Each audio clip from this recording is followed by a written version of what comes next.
Hi everyone, this is Edie Summers, and I just wanted to check in and see how you're feeling and doing. And I wanted to share some of my experience lately and how it relates to finding balance again, self-care, practicing self-care, and building that resilience. I really do believe that creating resilience and finding balance through practicing self-care is one of the best ways to feel better overall, avoid burnout, even manage symptoms from a chronic condition.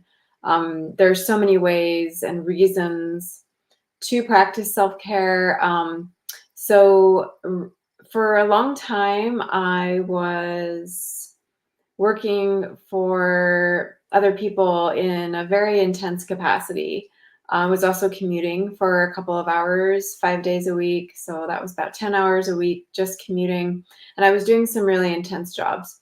I'm not gonna go into too much of the details of what the jobs were, but they were kind of like an intensive care type, kind of helping people improve their health and well-being, but in a very intensive situation. And after 3 years of doing that, plus the commute, I was actually kind of burned out before that, I would say.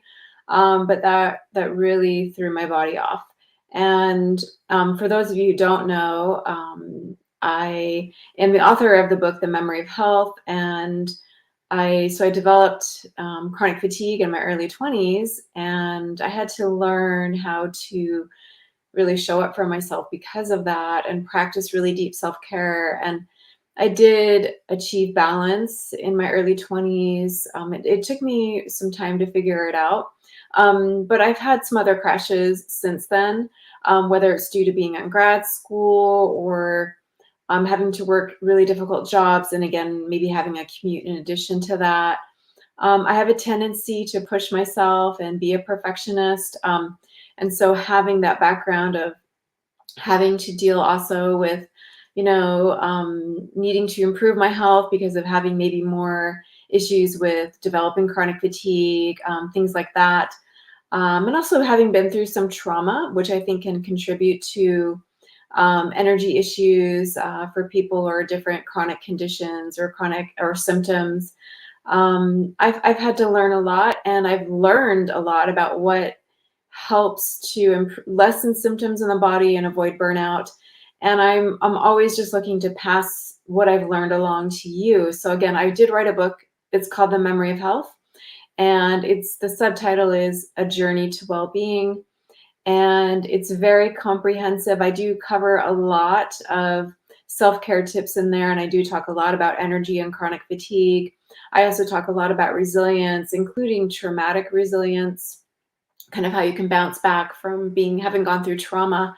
But today I just wanted to talk a little bit about finding balance again and really practicing self-care, and how that both of those kind of the intention to find balance and really making sure that you're showing up for yourself on a daily basis by practicing self-care, whatever that means to you, whatever self-care looks like for you, how that can create resilience in your body and mind and spirit and heart as well. So for me, recovering from the last several years of having just a very, very intense schedule, um, it really took my body a while to bounce back. And I would say it took me a good month and a half to 2 months. And I really had to, this has always been the case in the past too, right? Like it's kind of figuring out what your body needs in the moment and then honoring that. So it's really paying attention to your needs, your body's needs, and your own rhythms, and then giving yourself the permission to follow through on what your body needs. That's what made a really big difference for me. And sometimes it does mean having to alter your schedule or say no to things. Now, I'm kind of an introvert too, so it's really important also to stay connected. There are so many different parts to self-care, and also resilience. Community and connections, relationships are a big part of it as well. It's what you eat also. It's managing stress levels for sure. Stress is a really big part of managing stress is a really big part of self-care. And I know it can be difficult. I think for, whatever your situation is, whether you're a professional, executive entrepreneur, or maybe you're someone who has a chronic condition, or maybe you have a combination of things going on, or maybe you're taking care of children, and for whatever reason you're looking to find more balance and practice more self-care and create more resilience for yourself in your mind, body, heart, and spirit. Everyone is going to have different tactics that work for them, but managing stress is usually a big part of it. And it can be challenging, right? Because there's always going to be stress involved in life. And again, sometimes you have to create stronger boundaries and literally do less. I had to do that for, again, a good month and a half, just so my body could really get more rest. And I think my kind of cortisol levels were flipped, and I was having more trouble sleeping. And I find that even though it's not always easy to do the things that you need to do to take care of yourself, it really pays off, because when you find that balance again, it's worth it. And balance is everything. And I'm a big believer in dynamic balance. So I talk a lot about that in my book. It's not about finding this perfect balance where you're not doing anything or there's no stress at all. That doesn't really exist. But it's about creating a dynamic balance where, you know, you are, every day is going to be a little bit different, but you do want your body to have that upper edge where that you have extra reserves and you're sleeping well.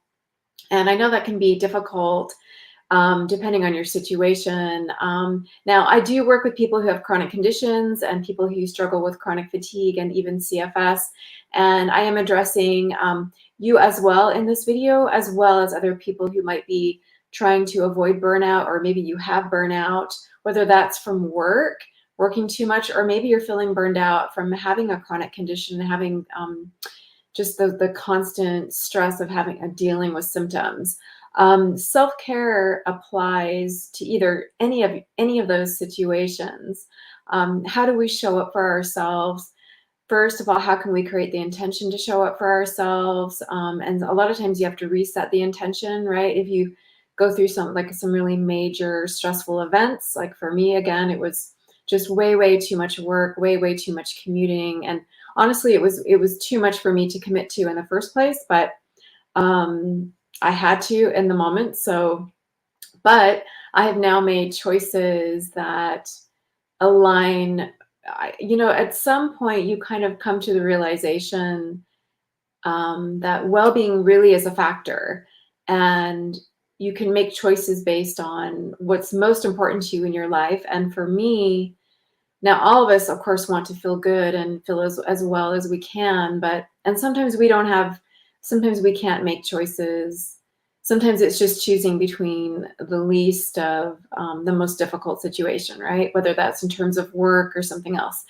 But I believe it does make a difference to set the intention to really choose what's most important to you and focus on that, even if it's one thing or a few things. And for me, I had to make choices and then act upon those choices. And one of them was that my well-being is non-negotiable. And that did lead me to make some different choices in the last little while. I had to say goodbye to a commute and a job. I loved the community of the people I was working with, but I was giving too much and I wasn't giving enough to myself, if that makes sense. And it was depleting me, and I already need to practice more self-care than the average person. I already need more downtime than the average person. So I was giving enough, I was giving too much, and I wasn't able to recuperate from that, if that makes sense. So reconnecting to one of my biggest values, which is my well-being and my own well-being, has started to make a difference for me. And as a result, I've made different choices in my career, and it's always an evolving process, right? Like the choices that we make, but it's really important to have kind of that North Star of like, what is your purpose and what's most important to you? What are your most important values? And then how can you craft your life around those values and your vision as much as possible?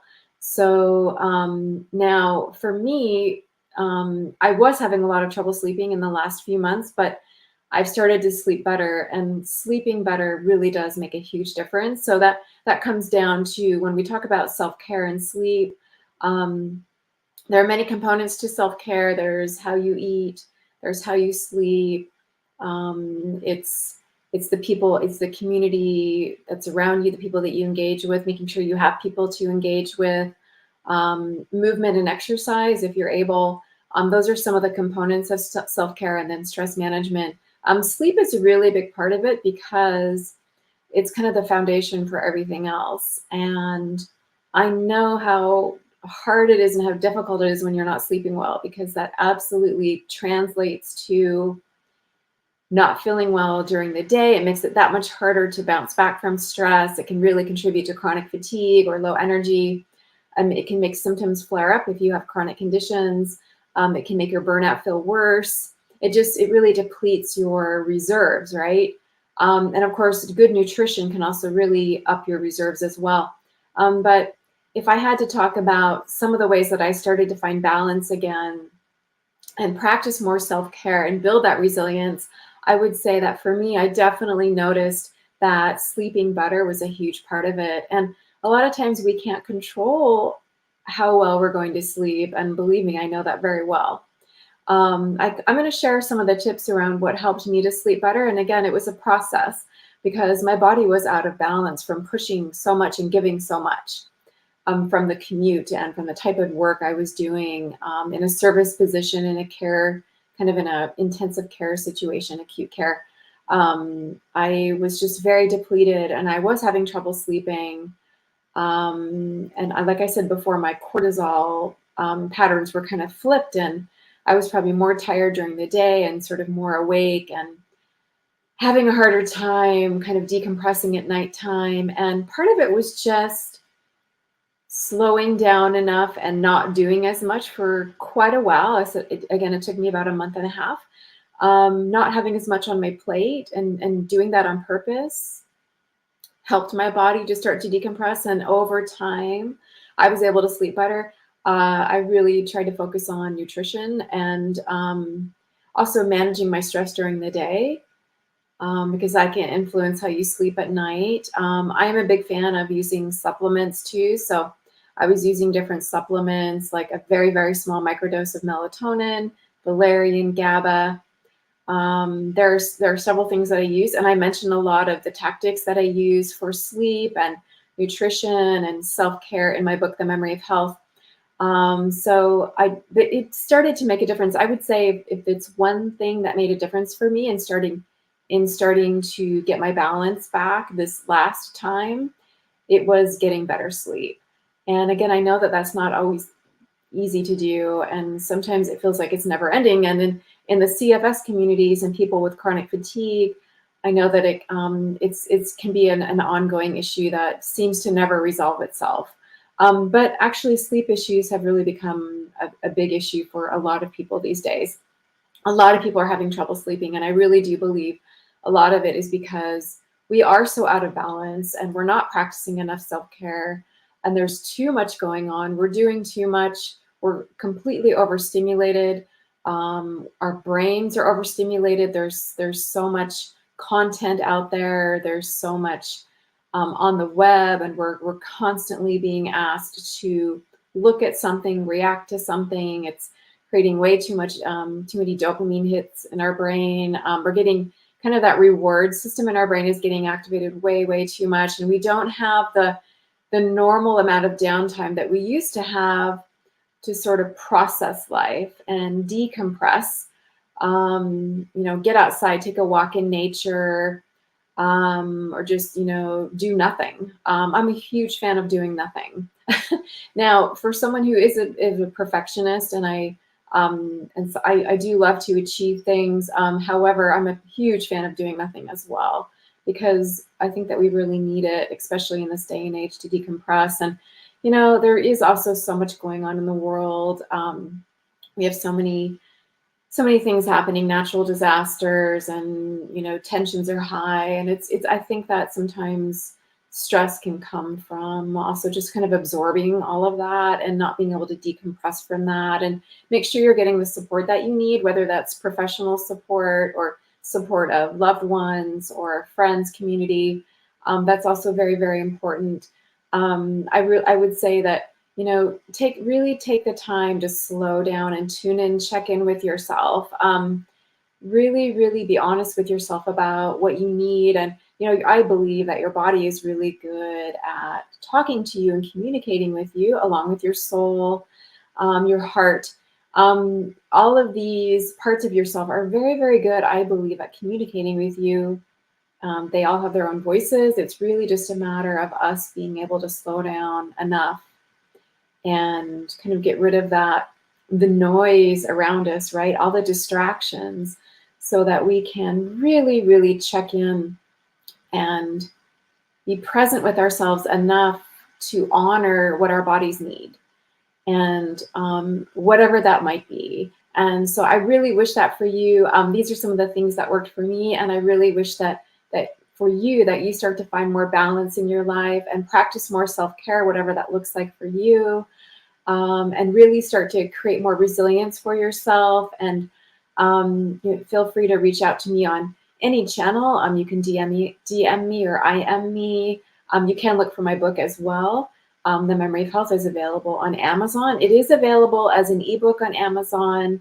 If you're part of Kindle Unlimited, you can add it to your queue. And if you're part of Kindle Unlimited, then it's, of course, free for you to read on there as an ebook. Of course, you can find the physical copy as well on Amazon, or on my favorite site, lulu.com, where it was published.